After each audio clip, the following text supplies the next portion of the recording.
Oke, bismillahirrahmanirrahim. Assalamualaikum warahmatullahi wabarakatuh. Jadi sebelumnya kita sudah belajar gitu ya mengenai apa sih konsep simulasi itu gitu. Kemudian bagaimana sebenarnya kita mengambil data dan menggunakan data termasuk mengenerate parameter, kemudian distribusinya. Pun kita juga sudah melaksanakan sedikit gitu ya praktek kaitannya dengan eh, apa namanya Monte Carlo gitu secara langsung dengan menggunakan Excel. Nah, sebenarnya untuk kelas ini di simulasi komputer itu, selain daripada kalian mencari data, kemudian mencari distribusinya, mencari parameternya untuk nanti kemudian dimasukkan ke dalam modelnya, itu ada hal-hal lain gitu ya yang harus diperhatikan pada saat kita melaksanakan simulasi komputer. Nah, untuk hari ini kita akan fokus di situ gitu ya.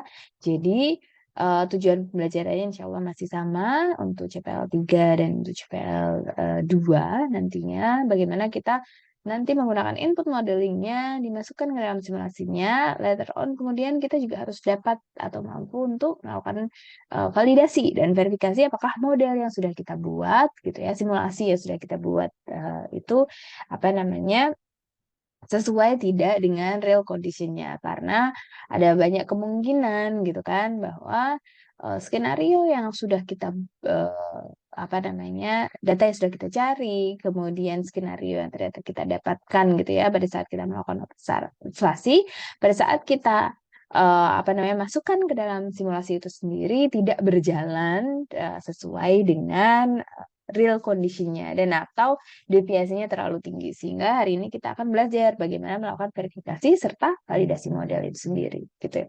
Nah, pembuatan model verifikasi dan validasi sendiri sebenarnya kan loop-nya ada sendiri gitu ya. Jadi bahwasanya kita sudah belajar, konsep simulasi itu sebenarnya seperti apa sih? Oke, dari sistem nyata kita akan membuat sebuah konseptual modelnya untuk kemudian kita istilahnya coding-kan gitu ya, atau kita buat simulasinya gitu. Nah, data-data yang kita observasi gitu kan, yang kemarin saya jelaskan, ada kemungkinan itu karena diambil secara random, probably kurang pas. Ada kemungkinan kurang pas gitu ya, data yang kita masukin, analisis yang kita masukkan, atau dari data-data yang kita ambil ternyata distribusi yang paling cocok tetap belum pas dengan real conditionnya. Sehingga dari sistem nyata ke model konseptual itu harus kita lakukan validasinya, gitu ya. Apakah datanya sudah sesuai?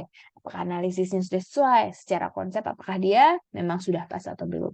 Nah, pada saat kita melakukan pemrograman, tentunya ada banyak hal-hal juga yang harus diperhatikan. Apalagi kalau misalnya apa namanya simulasinya, let's say dilaksanakan kalian mengcoding sendiri gitu ya. Alhamdulillah kan kita ada eh, apa namanya software gitu ya, ada vaksin yang memudahkan kita untuk melakukan simulasi itu sendiri. Tapi kita juga tetap harus melakukan verifikasi apakah pemodelan atau simulasi yang kita buat programnya itu sesuai dengan konseptual modelnya atau tidak dan atau menggambarkan sistem nyata yang ada atau tidak gitu ya.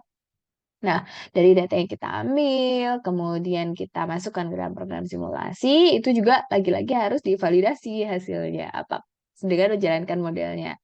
Apakah outputnya sama dengan sistem nyatanya gitu. Katakanlah misalnya nih kita ingin mensimulasikan antrian gitu ya. Apa namanya? Let's say bahwa rata-rata kalau misalnya di hari biasa dari jam masuk 8 sampai jam 10 itu rata-rata pengunjungnya mungkin 50 gitu ya. Kemudian ada waktu tunggu mungkin masing-masing orang 5 sampai 10 menit gitu. Itu di sistem nyatanya. Pada saat kita memasukkan ke program simulasi, kita ingin memastikan bahwa oke, average dari customer yang masuk dan atau dilayani harus more or less gitu dengan deviasi sekecil mungkin sama dengan sistem nyatanya. Waktu tunggunya pun seperti itu. Jadi itu yang harus kita validasi apakah programnya sudah sesuai atau belum. Gitu ya. Apabila memang sudah sesuai, maka kita dapat ngutak-ngutik gitu istilahnya. Oh, kalau misalnya nambah server gimana? Oh, kalau misalnya memperpendek jarak bagaimana gitu ya. Nah, dari situ kita dapat mengirimkan hasilnya. Oke, ada beberapa skenario nih yang bisa digunakan untuk katakanlah improve atau meningkatkan sistem yang kita simulasikan tadi gitu ya. Jadi pastikan bahwa semuanya itu sudah tervalidasi dan terverifikasi. Nah, tujuan validasi sendiri sebenarnya kan supaya tadi ya, model yang kita buat, eee, whether itu conceptual atau itu nanti sudah dijadikan di simulasi itu, mewakili perilaku yang sebenarnya. Eee, Not exactly harus oke sama persis, tapi, tetap saja, harus cukup dekat dengan tujuan pengambilan keputusan. Nah, berarti kan harus divalidasi dulu apakah sistem yang kita simulasikan, kita modelkan sudah tepat atau belum gitu ya, sudah sesuai. Kemudian, eee, secara otomatis apabila memang, tervalidasi dan kredibel gitu ya, eee sorry, ya dan kredibel otomatis, model kita dapat diterima, gitu. Nah, validasinya sendiri sebenarnya ada, apa namanya, semacam 2 macam gitu ya validasi model. Jadi, verifikasi itu memberikan kita gambaran terkait dengan model yang benar. Apakah, apa namanya, tadi input data yang sudah benar atau belum, terverifikasi atau strukturnya sudah baik atau belum, gitu ya. Jadi kalau validasi lebih ke sistem nyatanya gitu ya, prosesnya, konseptualnya apakah sudah benar atau tidak. Tapi tentu saja, apa namanya, 2 hal itu tidak bisa dipisahkan, gitu. Nah, cara paling gampang sebenarnya adalah otomatis menggunakan prosedur statistik gitu ya, apa namanya, apakah ada persamaan gitu kan, nah, katakanlah H0-nya gitu ya sama, hasil simulasi sama dengan nyata atau hasil atau H0 sorry ditolak. Nah, 2 validasi model yang dapat digunakan itu ada 2, yaitu yang pertama kita mencoba memvalidasi asumsi. Nah, asumsi itu apakah pertanyaan-pertanyaan, dari sistem yang kita modelkan, yang kita konseptualkan itu, sudah sesuai dengan sistem nyata atau belum gitu ya. Apa namanya, misalnya katakanlah apakah, pada saat kita membuat konseptual misalnya untuk, king teori atau penjadwalan gitu ya misalnya, eee, let's say bahwa kalau di bank berarti orang itu datang, dia parkir dulu misalnya, kemudian masuk, disambut oleh satpam, kemudian dia ambil nomor antrian, kemudian dia menunggu gilirannya, setelah itu begitu gilirannya datang dia diservis gitu ya. Atau misalnya, apa namanya, kalian, pertanyaan-pertanyaan itu akan membantu bagaimana struktur, operasinya itu sendiri sebenarnya berjalan gitu, dari mana, bagaimana sistem itu berjalan gitu ya pertanyaannya, kepada siapa, atau di mana, apa namanya, orang itu bisa mengambil tiket gitu. Siapakah yang mengambil tiketnya misalnya, apakah dibantu oleh Pak Satpam atau mengambil sendiri, ataukah dia harus jalan, ataukah itu jauh gitu. Jadi, secara struktural, kita ingin, memvalidasi itu gitu. Apakah benar bahwa, tadi yang kita asumsikan bahwa, orang kalau datang habis itu parkir terus ke Pak Satpam ambil tiket, duduk, gitu kan. Oh ternyata pada saat apa namanya, berikan pertanyaan, oh ada satu bagian yang hilang, yaitu misalnya ambil kertas, apapun itu, misalnya untuk withdraw dan lain sebagainya, kemudian menulis gitu kan ya, atau ternyata ada pertanyaan-pertanyaan yang, juga memberikan gambaran bahwa ada berapa persen orang yang setelah ke customer service dia akan ke teller, misalnya seperti itu. Jadi dia akan membantu kita memberikan gambaran lebih jelas terkait konseptual, sistemnya sendiri. Bagaimana kita bisa mengkonsep sistemnya gitu ya. Berapa persen misalnya orang yang, langsung pulang kalau antriannya panjang, itu termasuk seperti itu. Nah yang kedua yaitu kita mencoba melakukan validasi terhadap data gitu ya. Jadi, eee selalu kita ini, apa namanya, data itu menjadi, istilahnya apa ya, resource gitu ya untuk model simulasi itu sendiri. Jadi, harapannya adalah proses pengambilan data itu sendiri bisa reliable. Bagaimana memastikan dia reliable ya termasuk randomness-nya itu sendiri, terwakili semuanya gitu ya, bahwasanya, semua data yang diambil itu terwakili. Jangan sampai bahwa, kita cuma mengambil data dari hari Senin gitu kan, atau kita hanya mengambil data di pagi hari, sehingga nanti jangan sampai, apa namanya, dari awal kita mengasumsikan data reliable tapi ternyata tidak reliable, maka secara otomatis model kita, simulasi kita dia akan berjalan dan menghasilkan hasil seperti sistem nyatanya. Nah, selain validasi asumsi ada juga validasi output. Gitu. Validasi output tentunya paling mudah adalah dengan pendekatan visual. Sudah sesuai belum nih dengan aslinya, gitu ya.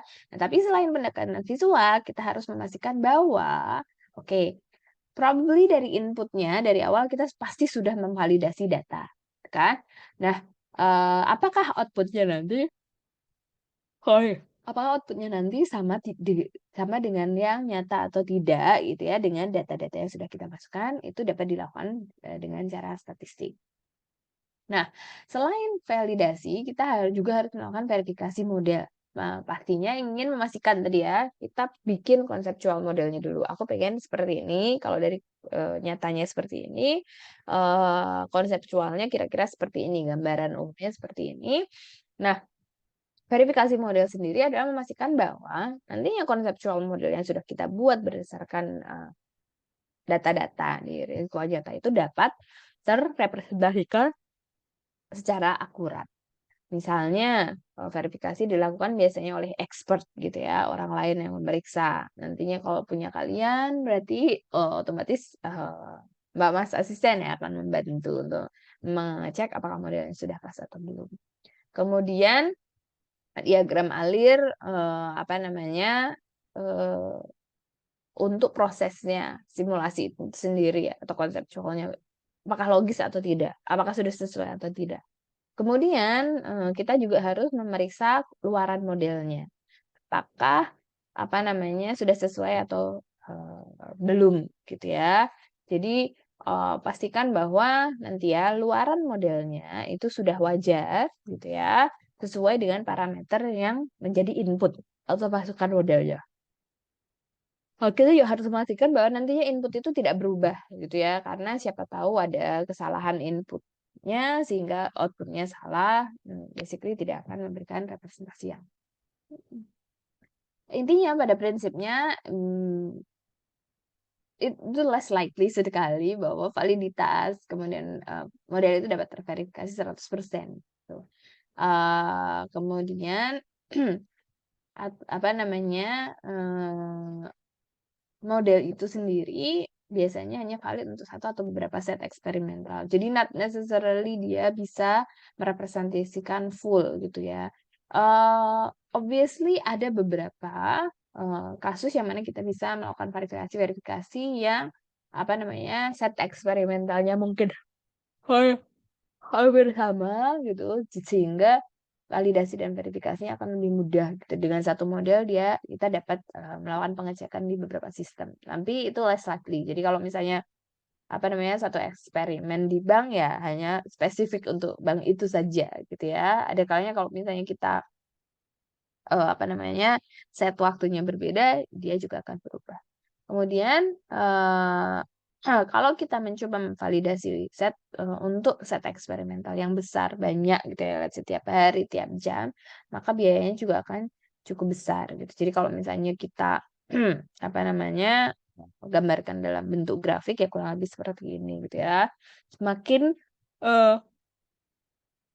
sorry, jadi yang sebelah, eee, apa namanya, sebelah kiri sini adalah cost gitu ya, berapa persen, kemudian confidence in modelnya itu yang, mendatar gitu. Kemudian ini, apa namanya, variabel yang terakhir yaitu value of model to user gitu. Jadi tentunya semakin tinggi cost, value-nya juga, apa namanya, confidence-nya akan lebih, confidence-nya akan lebih tinggi gitu ya, meskipun nanti ada satu titik tertentu yang mana kalian, tidak perlu lagi menambah cost-nya gitu.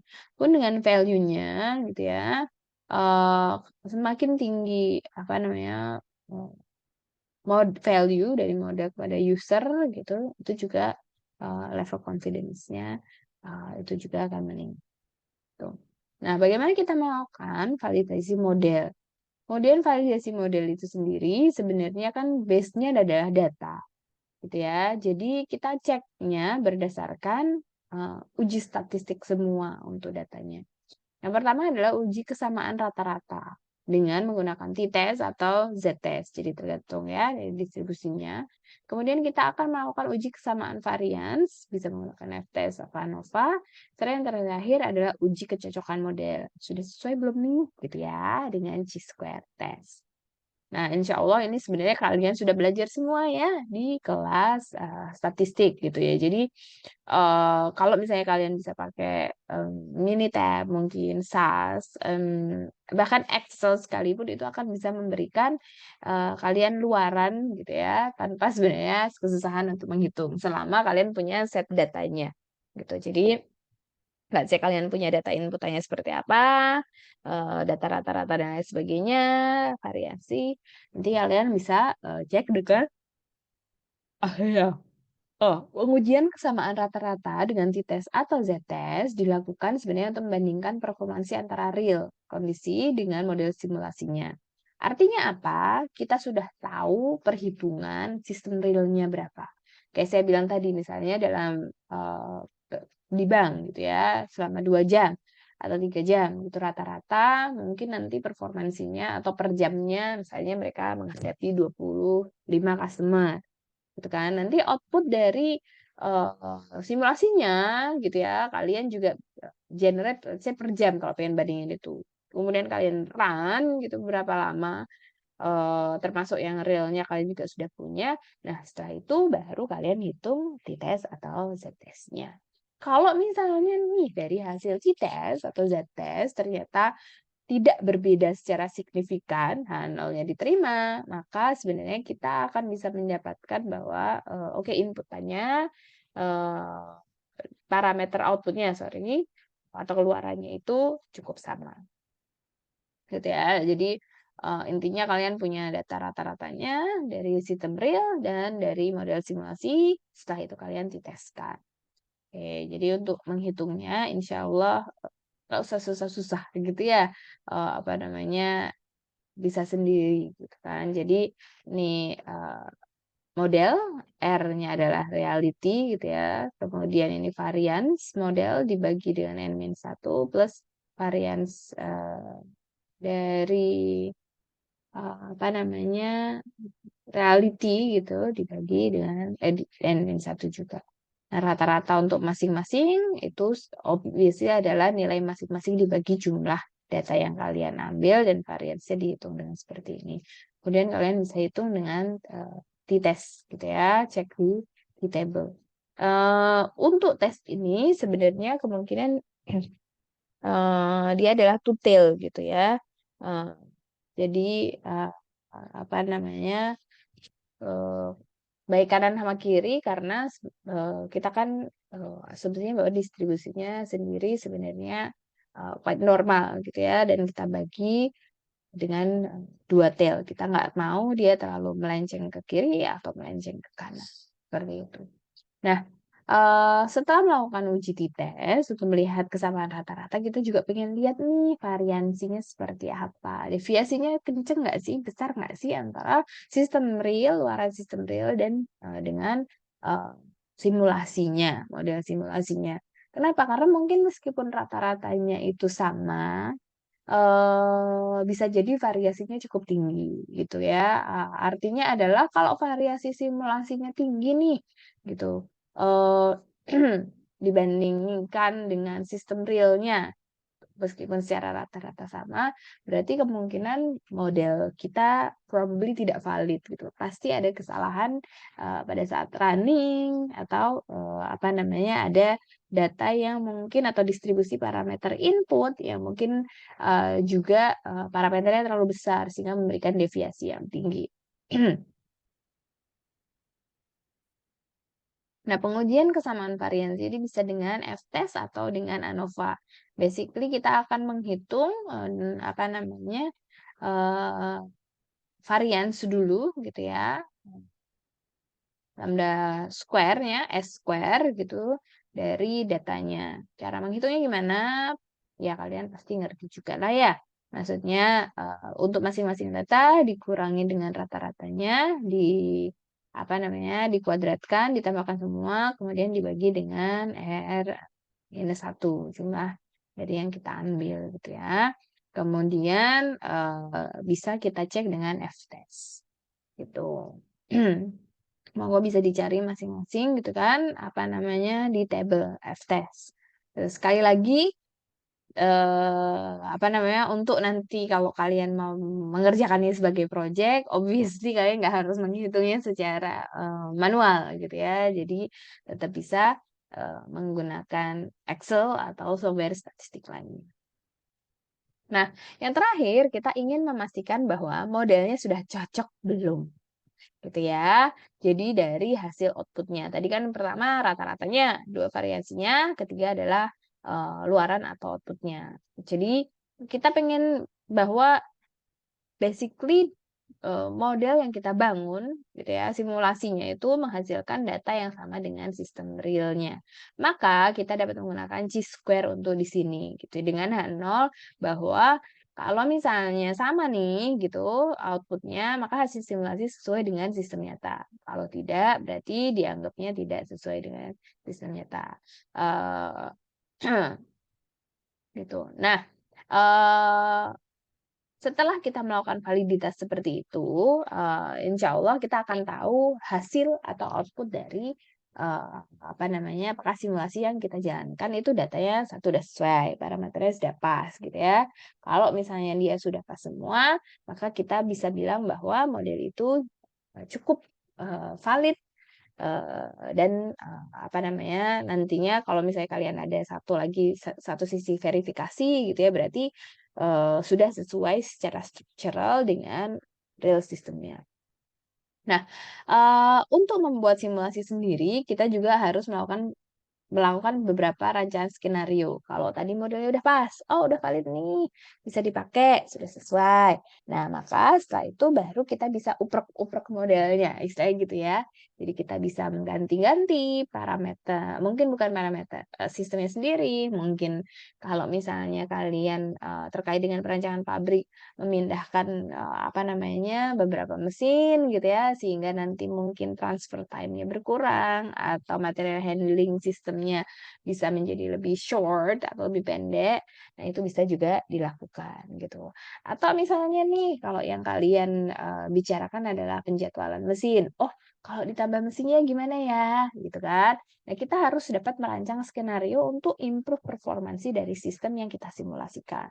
Tujuannya apa? Tujuannya ya again supaya tujuan simulasi itu kan sebenarnya untuk apa namanya, melakukan apa ya, salah satunya ada eksperimen gitu ya terhadap sistem tapi tidak secara langsung gitu. Nah, perancangan skenario sendiri sebenarnya bisa dilakukan melalui beberapa tipe eksperimen. Kita bilangnya kok adalah desain eksperimen.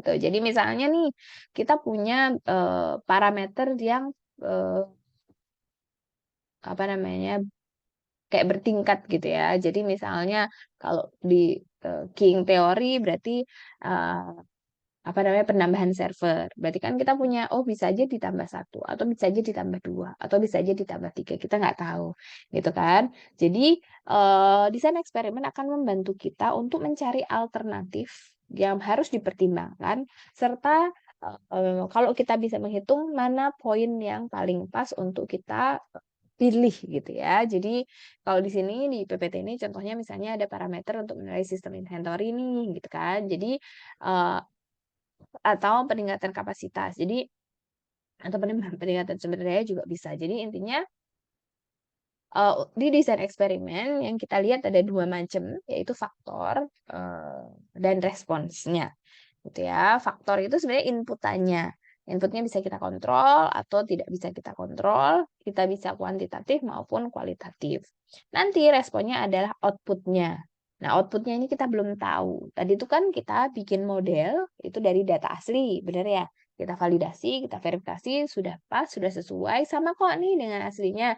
Nah, pengennya kita improve. Bagaimana cara improve-nya? Ya nggak asal-asalan. Tapi kita lihat faktornya. Nanti setelah kita mengganti faktor-faktor ini, tingkatan faktor ini, kita lihat bagaimana responsnya atau contoh faktor misalnya atau waktu kedatangan customer. Oke, ini faktornya gitu ya. Dia uncontrollable, dia kuantitatif. Atau kita bisa mengkontrol nih, yaitu rata-rata waktu pelayanan. Beberapa mungkin controllable, beberapa uncontrollable, dan dia kualitatif. Atau menambah jumlah operator, atau mekanisme antrian tadi ya, bahwa nanti misalnya antriannya itu online dulu ya, jadi, virtual, nanti setelah deket-deket datang baru dia deket-deket waktunya baru dia datang, berarti kan kita mengkontrol itu, kalau mekanisme berarti kualitatif, kalau misalnya inventory berarti termasuk adalah reorder point ya. Ada juga misalnya jumlah operator itu hampir sama kayak jumlah customer service gitu ya. Kalau, eee, misalnya dulu waktu awal-awal saya jelaskan terkait dengan berapa lama nih waktu, lampu merahnya menyala gitu ya, berarti, waktunya gitu ya, kita coba kontrol itu.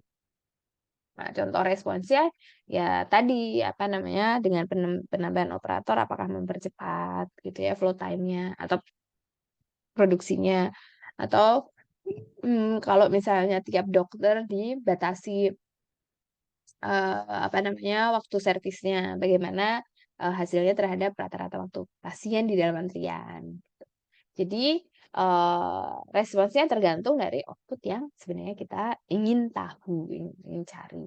Nah, desain eksperimen sendiri itu ada macam-macam gitu ya, ada yang disebut dengan full factorial design, biasanya dia itu, apa namanya, eee, K number of factor, tapi kemudian kita cuma cari 2 tingkat saja, bisa apa namanya, 3 tingkat juga nggak masalah, tapi berarti, kita perhitungannya akan lebih sedikit complicated, atau completely randomized design, atau dengan complete block design, atau nested factorial design, atau split plot type design, dan lattice square type design.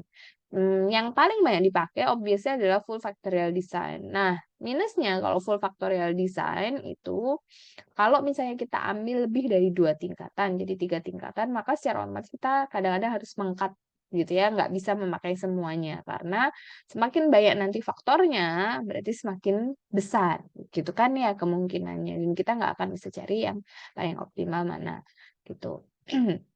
Jadi misalnya kita punya saya jelaskan dulu untuk full, factorial design, apa namanya, kalau misalnya kalian tertarik dengan tipe-tipe desain eksperimen lainnya juga monggo bisa cari-cari sendiri gitu ya, insya Allah sekarang di internet banyak. Misalnya dalam satu studi kasus nih terdapat K faktor gitu ya, faktornya harus lebih dari 2 atau sama dengan 2 gitu. Jadi kita akan membuat 2 level rancangan eksperimen, kita akan bilangnya 2K faktorial design gitu ya. Nanti untuk masing-masing faktor, kita akan bikin 2 level. Nanti kita coba, apa namanya, untuk running perubahan-perubahan faktor yang kita buat gitu ya, sesuai dengan tingkatan yang sudah kita, apa namanya, pilih, dan kita coba mereplikasi simulasinya gitu, dengan kombinasi 2K faktor level tersebut. Kalau misalnya ada lebih dari 3 level, secara otomatis kombinasinya banyak dan kalian harus mengerjakan jauh lebih banyak gitu ya. Apalagi kalau hanya banyak atau faktornya banyak. Misalnya gini, apa namanya, untuk desain eksperimen sendiri, kita harus cari kombinasi itu tadi ya. Jadi apa namanya, di sini contoh yang saya berikan itu adalah, levelnya cuma negatif sama positif. Tapi ada kemungkinan kalau misalnya, cukup kuantitatif faktornya, misalnya kalian pengen cari, apa namanya, perubahan suhu terhadap gitu ya, berarti otomatis, faktornya itu levelnya juga akan macam-macam. Mungkin 0 derajat, 20 derajat, 40 derajat gitu ya. Tapi di sini saya, paling mudah netral saja gitu ya. Let's say bahwa saya akan memberikan tanda minus kalau misalnya, apa namanya, level dari faktor tersebut rendah, dan saya akan memberikan tanda plus untuk yang faktornya, levelnya yang tinggi. Dalam hal ini misalnya kita buat 2K dengan K atau faktor sebanyak 3 buah. Berarti ada faktor 1, faktor 2, dan faktor 3. seperti yang saya bilang tadi, kita hanya akan, consider gitu ya, mempertimbangkan 2 level, yaitu minus dan plus. Oke, nah kita buat semua kombinasinya. Secara otomatis sebenarnya 2K faktorial design itu dengan K3 berarti 2 pangkat 3, ada 8 kombinasi, gitu ya, dari masing-masing faktor. Nah, masing-masing faktor ini akan men-generate suatu respons. Jadi misalnya nih, di simulasi kalian, kalian ganti nih, faktor 1 kalian turunin nilainya, faktor 2 turunin, faktor 3 turunin, hasilnya gimana? Kemudian kita, akan basically men-generate, untuk masing-masing kombinasi ini kita akan lihat, responsnya. Gitu ya. Nah, bagaimana menghitung dampaknya dari, full factorial design tersebut dengan, menghitung I atau E. Jadi misalnya nih, kalau pengen lihat faktor 1 berarti E1 itu dengan output 2 dikurangi output 1 gitu ya, output 2 dikurangi output 1 karena levelnya berbeda ya, ini kan minus, plus, minus, plus, minus, plus gitu ya. Jadi, kalian bisa bikin seperti ini, kemudian ditambah dengan ini kurang ini kurang ini kurang ini. Jadi dibagi dengan 4 gitu ya. Nah,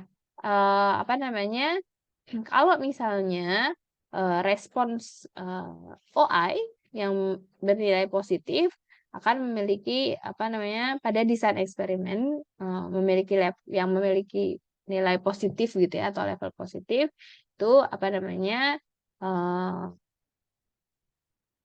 ap kita bisa melihat begitu ya, estimasi dampak dari faktor lainnya untuk I ini. Jadi, intinya kalau kalian pengen cari estimasi dampaknya, ya dibikin seperti ini. Kalau misalnya, faktor 2 berarti ya kalian ubah kan, O3 minus E1, O4 minus O2 gitu ya. Kita pengen cari tahu dampaknya masing-masing, dengan positif negatifnya gitu. Jadi, eee, apa namanya, untuk perhitungan estimasi dampaknya sendiri masing-masing faktor ya kalian harus, urutkan lagi gitu ya, gitu. Nah, sebenarnya untuk, factorial design itu,